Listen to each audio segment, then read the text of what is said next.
Gentlemen, thanks so much for being here. Thank you. Thank you for showing up. I'd like to thank myself for also driving in. It's been nice. We did this, just so you know, we did this last month, I guess. Yes, it's become a tradition. It became a tradition, yeah. Now, Danko Jones, you've been on tour? Yeah, we just got back a week ago from a 3-week tour of Europe. And we are in the middle of a Canadian week tour. Canadian week, it's a week. It's not as strong as the European tour, is that what you mean? It's called Canadian Music Week, actually. Canadian Music Week. Is that the name of your It's tour? our Canadian Music Week. Right. So we're in the middle of it now. Right, so they're playing tonight at the Mod Club, and then next week you're in the Prairies. Yeah, we fly out tomorrow to Winnipeg, and then nice. work our way to Vancouver, and then we'll be back home for 3 months. I think there's some American shows. Oh, there's some shows in the States, and then, then we go. Then No one goes to shows in the winter, in case you haven't noticed. That's true. Usually we do. We usually do tour in the winter, but didn't happen this time. Didn't happen this time. So can you talk a little bit, this is covered in this book, can you talk a little bit about the comparison and maybe, I guess, disparity between what it's like for you being a touring entity in Europe compared to being here in Canada and playing places like Hamilton, Ontario? What's wrong with Hamilton? No, I just mentioned it. I was there. It was a good show. Yeah, no, I just mentioned Hamilton as one possible example. Actually, so pleasantly surprised that the shows so far have been sold out. Oh. Yeah, and packed in to the Canada, rafters. you mean? Yeah, so that's nice. We don't really play Canada very often. We'll do it once a year. In this case, we haven't played Canada in over a year and a half. But you're from Toronto. Why would you not play Canada in such a long time? Was someone stealing a record? What was that? Are they stealing the Danko Jones record? There's just a lot more places to play than Canada. I don't know if Canadians know that, but there is. Yeah. So, we're lucky enough that there's more people in other places that want us to go, so we go. Right. I think by the time you can drive to Winnipeg from here, you can play 5 other countries in Europe. Yeah. Right. Stuart, this is one of the major points of your book, a discovery that this is a band that does particularly well in Europe compared to here in North America. Do you have some insight about that now that you've written this book? Why is it that this music translates, I suppose, that's what we've learned, why does the music translate better to European audiences than here? There's lots of theories as spelled out in the book. I think the radio landscape here doesn't really suit Danko Jones. Doesn't suit Danko Jones, in the sense that, like here in Toronto, we have Q107, which is a classic rock station that only plays bands from before 1990, and then you have 102.1 The Edge, which tends to favor. It's 1969, as far as I'm. No, I heard this band U2 on there the other day, right. so I think they forgot about them. Bring it up. Actually, I think the second Black Crowes record is the cutoff for Q107's modern. Anyone from playlist. Q107 here by any chance? Hopefully we're not. But the thing is, programmers. Danko Jones were played on Q107 in the late 90s. Right. The song Bounce was a popular single on both Q107 and 102.1 The Edge. But then in the early 2000s, both of those stations fell under the same corporate umbrella, and therefore the playlist redundancies got reduced. And I think, between Bounce, which came out in 1999, and the first album, Born a Lion, which was really their debut full-length album here in Canada, things really changed, both on a mainstream and an underground level. Indie rock kind of became more stylized and a little softer overall, and mainstream rock radio changed. It was much more, you're kind of in the post-Nickelback era. Sure. And so a band like Danko Jones kind of don't fit into any of those camps, whereas in Europe, bands like The Hives and Turbo Negro and I think at the time Soundtrack of Our Lives, Sahara Hot Nights were becoming very popular, and that was sort of the mainstream music over there. And Danko Jones were sort of in the right place at the right time. Right. So a lot of it is timing.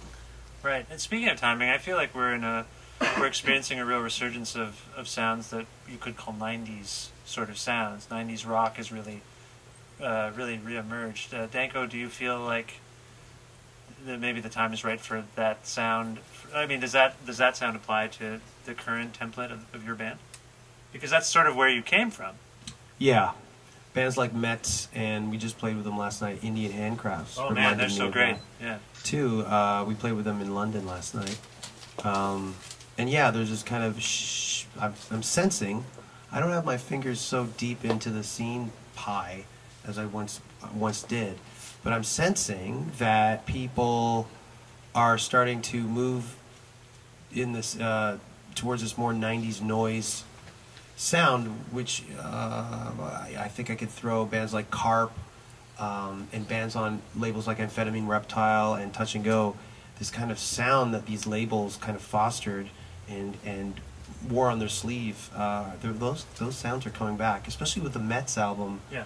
That was put out on Sub Pop, which is a great label to focus in on, because they had a lot of these noise bands that they didn't do too well, and then they shifted gears.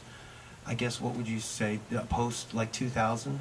Yeah, I think the Shins record in 2001 kind of was their sort of second wind. Yeah, and I'm like, this is on the same label as Eight Way Santa by Tad. I mean, it just didn't make sense.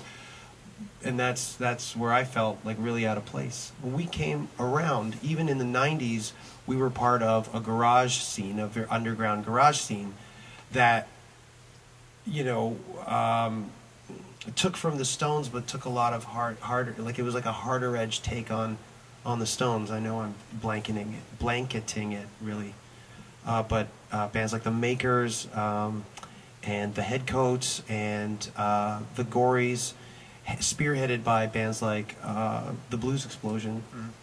And I would, when I was getting into music big time, bands like the Jesus Lizard would play shows with the Blues Explosion, and nobody batted an eye.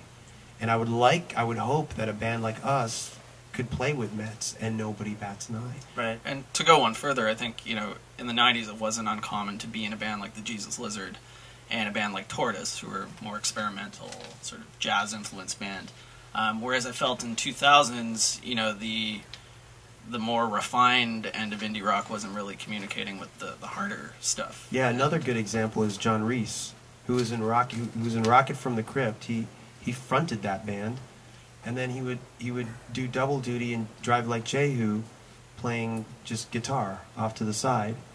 And when Interscope wanted to sign Rocket from the Crypt, John Reese agreed only on the condition that they signed Drive Like Jehu. Right. And those two bands sound like they're not in the same genre. They have Drive Like Jehu's like Sonic. What would you say? Sonic Youth meets Fugazi. Yeah, sure. That's a good example. And then Rocket from the Crypt is I would say, alongside the Blues Explosion, one of the garage bands that really went almost above ground.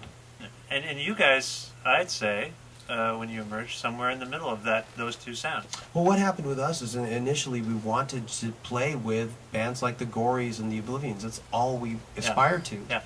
And then that whole scene kind of died out, right? And we were still going at it, and then we shifted gears. It was like one day this is the truth, we were trying to, like, you know, get Steve Albini's number to engineer our album, and then the next week we were playing shows with Gordie Johnson and Big Sugar. That's not I'm not trying to put anyone down. You know, Big Sugar, it made sense for us to play with them too, but that was where we found ourselves. We were in the middle of this scene, and we just decided to go more towards the Big Sugar. Opportunities were presenting itself. We'd go to Guelph. The first time we played with Big Sugar, here we are, like, playing with, I'm not going to name names, but these bands that we thought were the bee's knees, and they're bringing in like 400, 500 people in Chicago. And then we go to Guelph, Ontario with Big Sugar, and we're playing in front of like 1,200 people. And it was an eye opener, right? You know. There's for those. Has anyone here read this book already? Yes. Good. Excellent. I just don't want to do any spoiler alert. We should have said that from the beginning. They're all spoiler alerts. These are all spoilers, really. But this gentleman. One of the central themes of this book, and perhaps even in the journey of the band, there's sort of this identity. I don't want to call it a crisis, but identity negotiation, I suppose. And Stuart, you're very skilled at this. Stuart, if you don't know, also wrote the book about broken social scene. This book is broken, and like that book, there's just it's not only a profile of a band; it's a profile of this city, and how all of these things kind of come together to create one narrative. And Danko Jones in Toronto had this sort of identity crisis, which, maybe they continue to have. I don't know. And I'm curious if you can talk about how the pieces of that came your way. Like, how did you kind of discover that? And maybe within that, I don't want to make this too... This is a very long-winded question already. A 7-part question. But I also think that maybe the identity crisis aspect... Do you need to get by? Sure. Do you want to just have a seat? No, you're trapped. I'm going to give you a question soon, too. No, I guess my beyond what I'm talking about, just Danko Jones, I'm curious if you think that Toronto similarly has sort of that identity, those kinds of, or did anyway, have these kinds of identity Well, I think issues. Toronto came into its own very much in the early 2000s, as outlined in the Broken Social Scene book. Right. But I think the identity it developed wasn't consistent with where Danko Jones were at that specific time. Who knows, if Toronto had sort of flourished on a more international level in the mid-90s, maybe something like Danko Jones could have gotten swept up in that. But, the band had already started exploring their options in Europe, and Toronto had this other thing happening, and the two things just were going in different directions. Right. So I'd say, the difference between the books is like Broken Social Scene's a hooray for Toronto book, and this one's a fuck Toronto book. Yeah, but the stories intertwine. I mean, Danko, your roommate was Brendan Canning of Broken Social Scene at one point. Yes, it was. Yes, it was my room. And so, like, there's actually a weird connection. Like, you guys were kind of on parallel paths. You just diverged. And I think, one of the first shows I saw with Danko Jones, they were playing with Do Make Say Think across the street at Ted's Wrecking Yard. So those sorts of intersections weren't uncommon back then. Right. It's just, I think, indie rock got sort of codified in the early 2000s, and it became identified with a specific kind of sound here, which was the kind of multi-headed orchestral collective type vibe. Right. And, Power trios maybe didn't fit in power as well. trios. But it's interesting, in Europe and in New York as well, you had bands like The Strokes and the White Stripes happening in the States. So that would have seemed to provide an opportunity for this band, but there's a million reasons why things don't happen, like labels, timing, the right tour at the right time. But on top of the European success versus the sort of Canadian obscurity angle, one of the things that I was really fascinated by in the book was just the intensity of admiration this band has developed among their peers and their idols as well. So it's interesting that this band has pretty much been rejected by the Canadian music industry, but people like Mike Watt get it, and Jello Biafra get it, and Lemmy gets it, and Damien Abraham gets it, and Peaches gets it. Dizzy Reed, Guns N' Roses as well. Guns N' Roses get it. So, and these are people from very different backgrounds. Ralph Macchio. Is it Macchio? I always say, you say Macchio. Macchio. Ralph Macchio, who, the Karate Kid. He's in some Danko Just say Jones Karate videos. Kid. Yeah. KK. Elijah Wood as well. Frodo is a big fan of this band. A lot of nerds. You got a karate guy. And Well, there's a Ralph Macchio, as is explained in the book. He came to the band. He started working on one of their videos and became a fan. Sort of after the fact. Whereas Elijah Wood actually was a fan of this band for many, many years.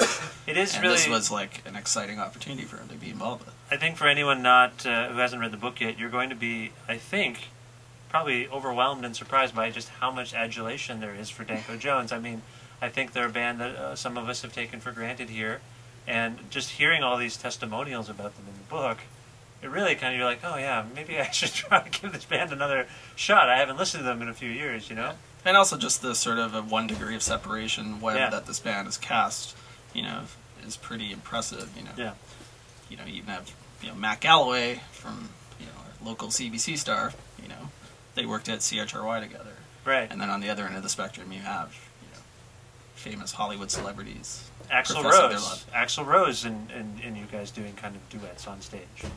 Wait, that happened, right? That's in the book.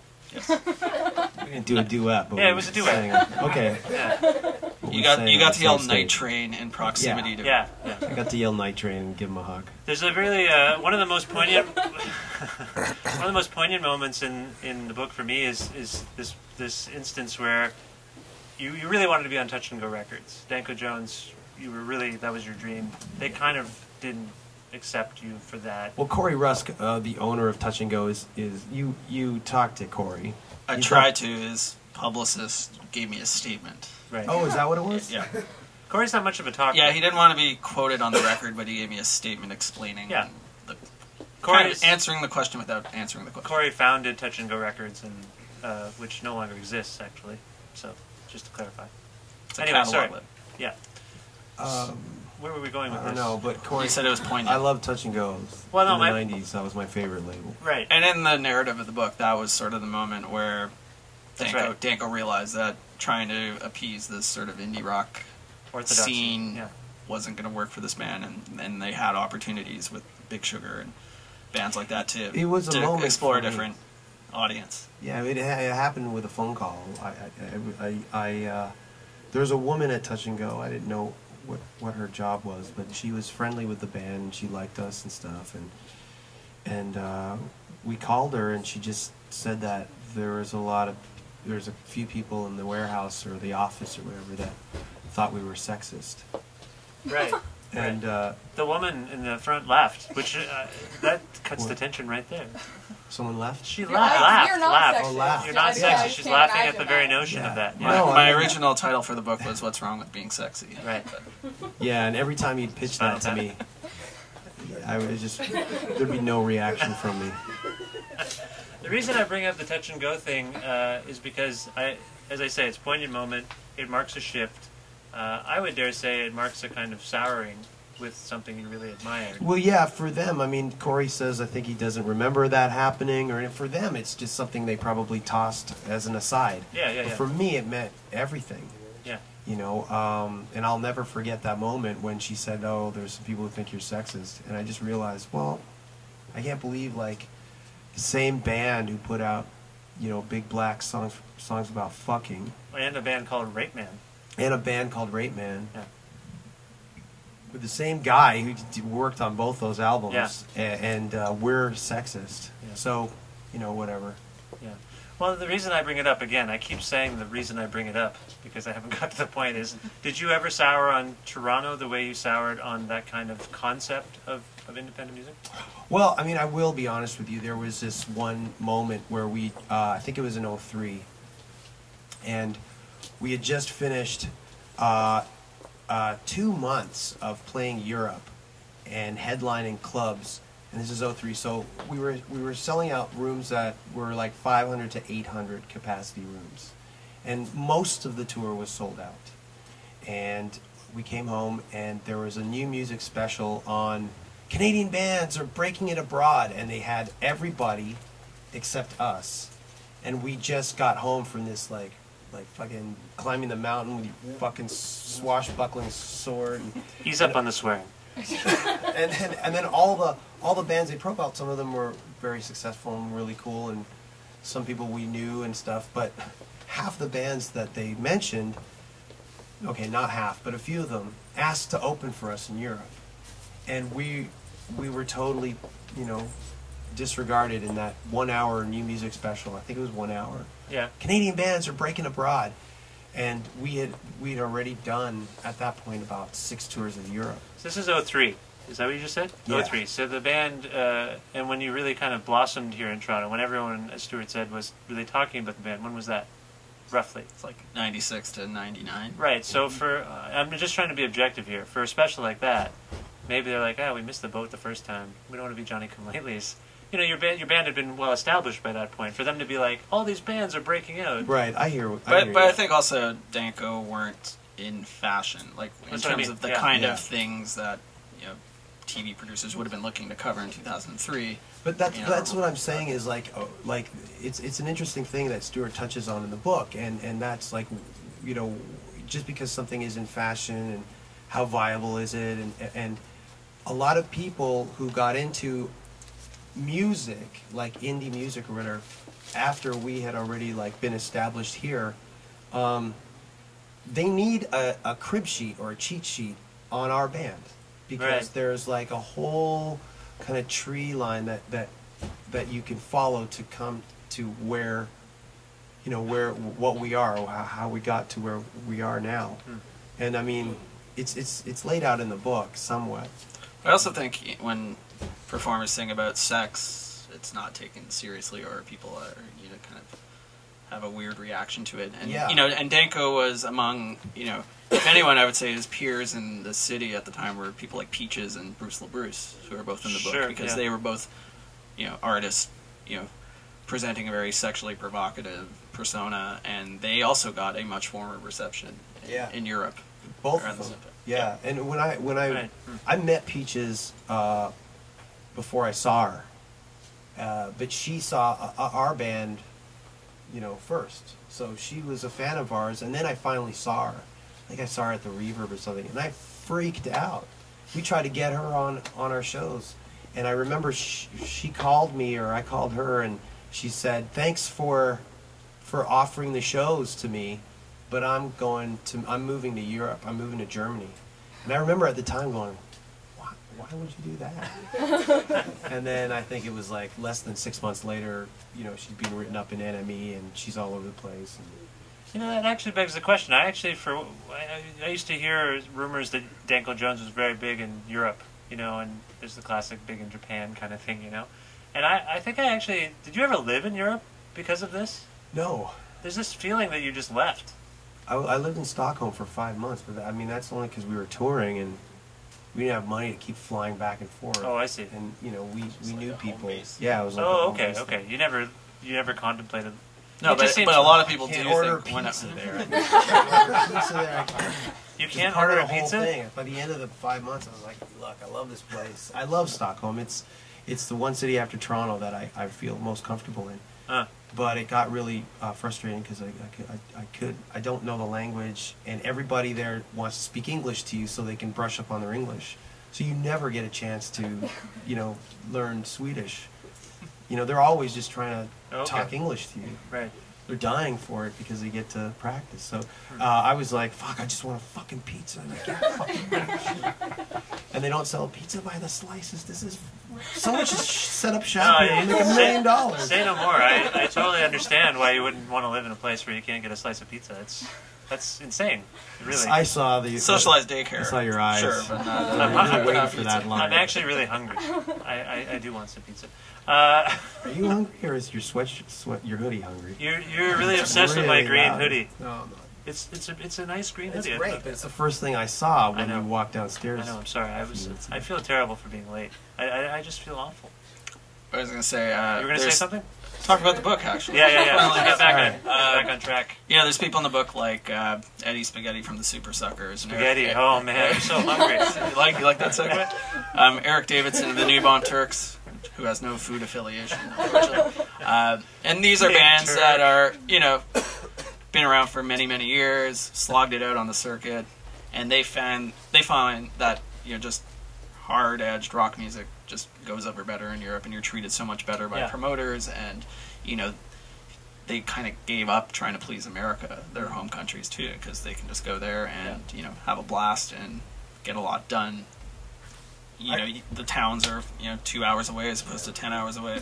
So I really resent how rock music, hard rock music, is viewed as really lowbrow music in this country, in this city, in this scene. I resent it. Which is ironic because... Not just because I'm in a band like that, but I just find it... But it's ironic. Canada is viewed as like hoser, steel toe, boot nation, and Europe people tend to think of as this artsy, sophisticated kind of continent. But really, in terms of musical taste, you know, the hard rock goes over much better there, whereas... You know, North America seems to embrace more sophisticated stuff. And as I said earlier, I think we're seeing a resurgence of particular sounds that I don't know why. It seems inexplicable. I mean, it could be, like, I think grunge was a very exciting thing in the early 90s, and you had a lot of great bands come out of that moment, but then, as we know, it got diluted into increasingly awful facsimiles, and I think that might have just turned people off rock music for a long time. And now I think the kids are rediscovering, you know, the things that actually made a band like Nirvana great.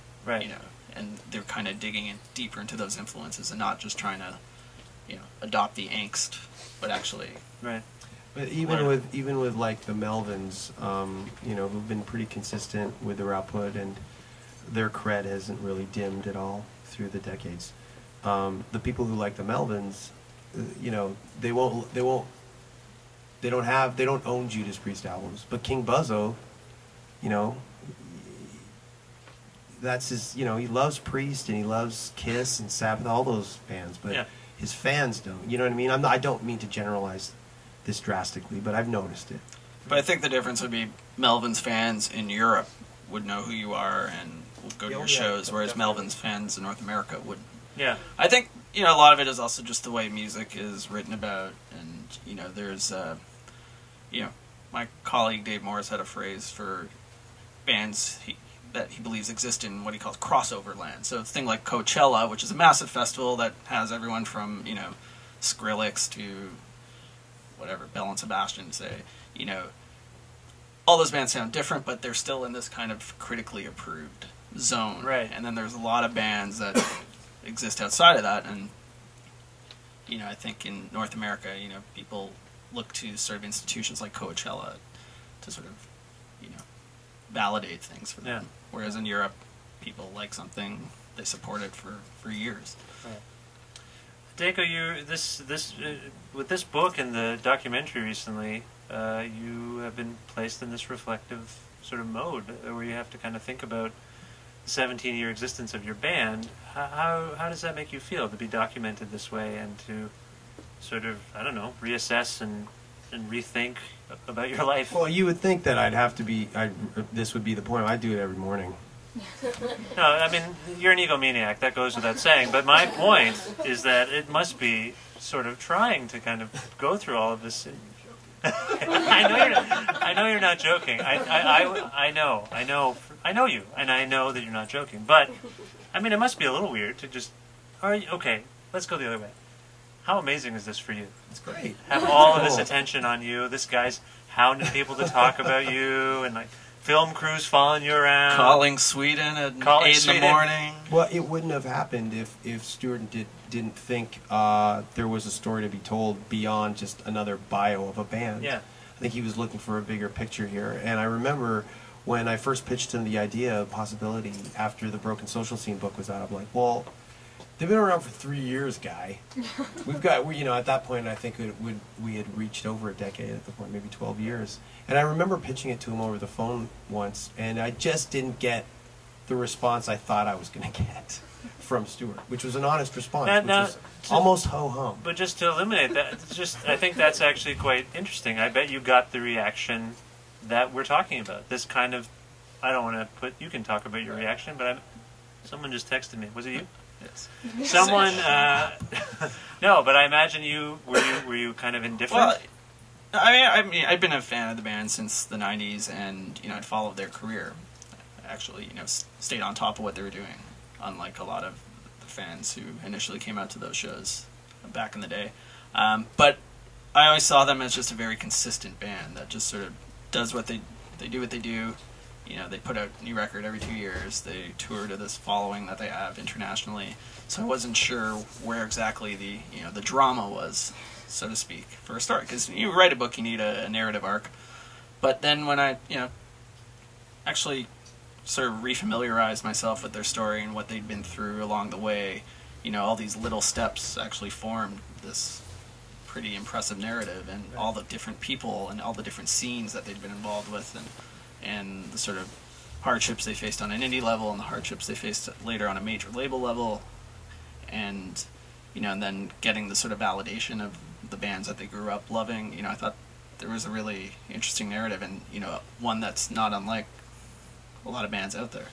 Yeah, I mean, I gotta say, I wasn't sure what to expect from this, but it ends up being this really compelling and dynamic narrative about, as I say, about this band, about, you know, the whole time. I think that whole period that you've been around is quite interesting, and more interesting than maybe it might seem to people, and yeah, it's just really fascinating. And I was also interested in the idea of a band that was, you know, really considered the coolest, hippest band in the city in the mid to late '90s, and then just sort of people just like drop them in a way.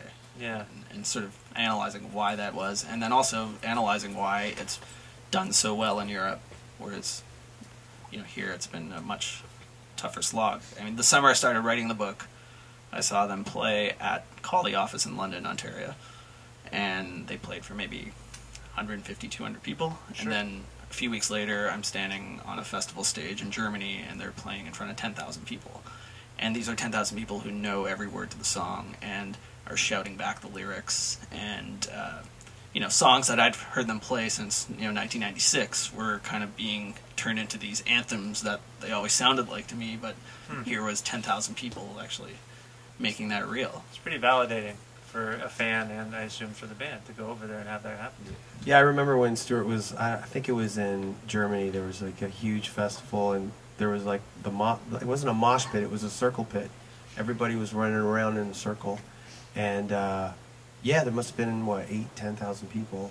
And I just, there was 8,000 people in front of me doing a circle pit, and the only thing I just want to make sure is, if I looked over and I saw Stuart there with his iPhone or his camera phone going, and the only thing I could think was, yeah, you better get this on tape.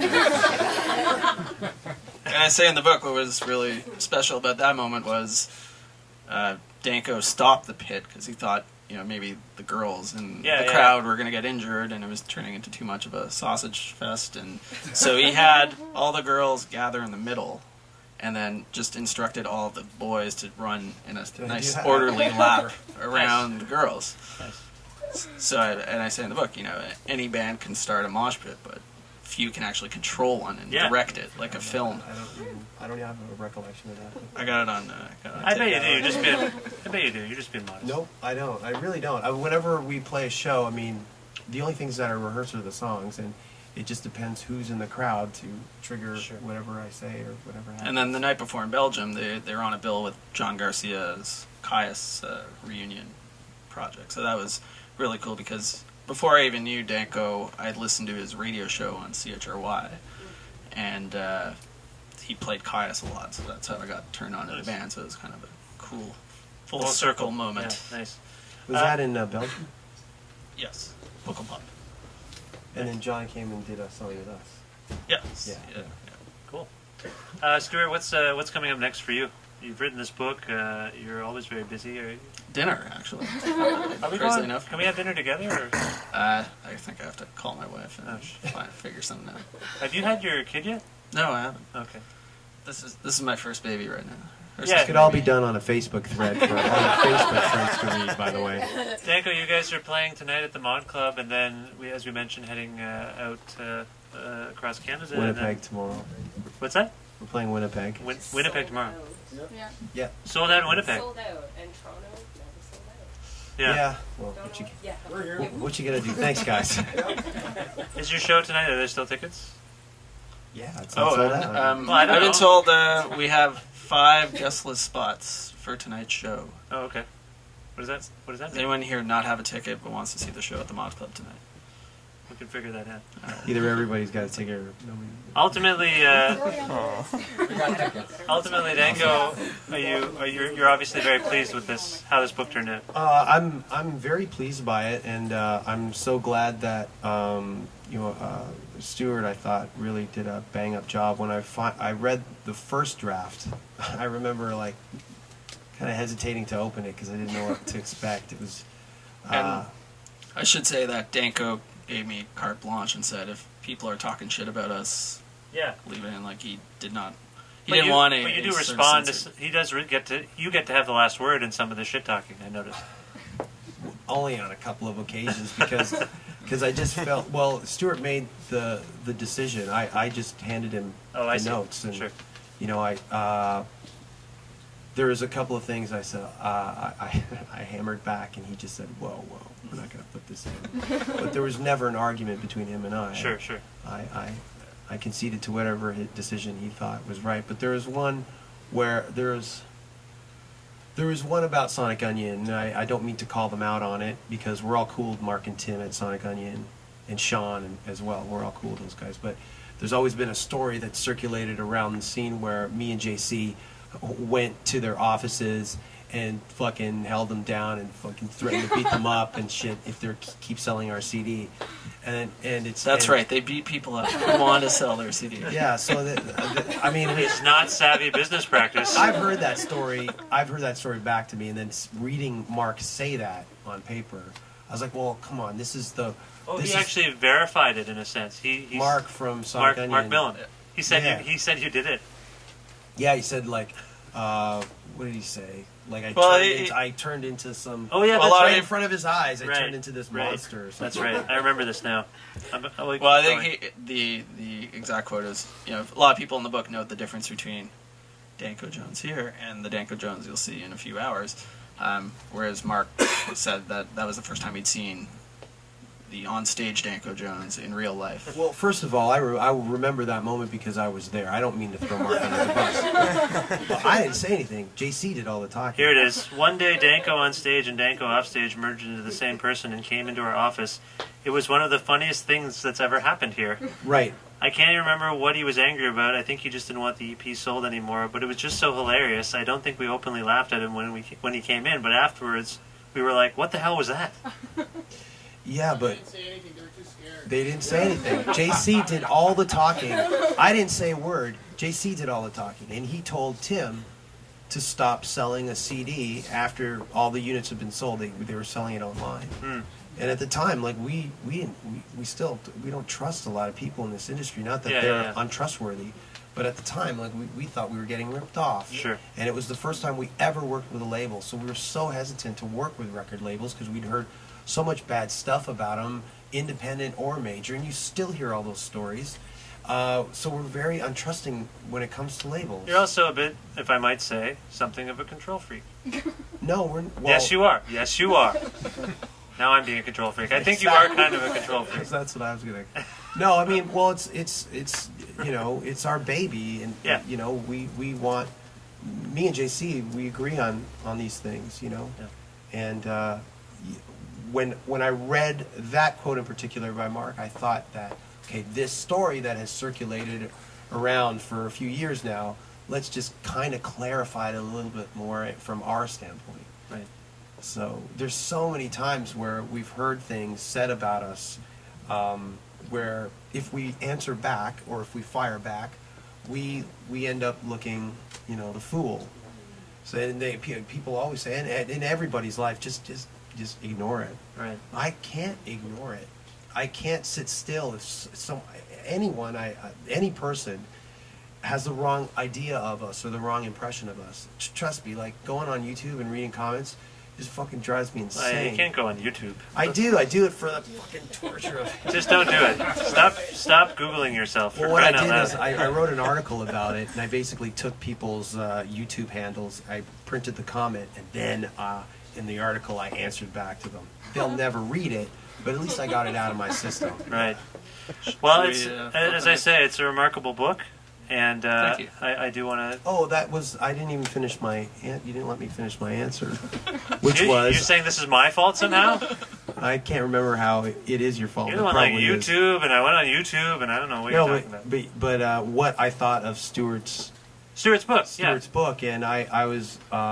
just as a reader, I was really impressed by it, and I felt a little vindicated by, like, just from the years of whatever, and I thought Stuart really represented us well and fairly, it was really well done. And I enjoyed his bigger story he was trying to tell as well. It should be noted that, using us as guinea pigs. Editorially, Stuart, your voice comes and goes. I mean, the real meat and sort of adulation towards the band and sort of celebration comes from the subjects. It's an oral history, so it's mostly other people's voices. Not to shortchange your work. No, but I'm just a traffic cop in this thing.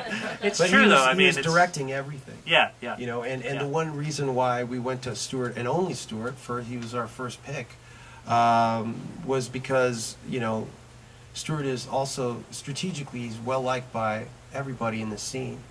So there's a few people that I know if it was another writer, they wouldn't trust that writer, and Stuart has that trust with people from both sides of the fence when it comes to our story.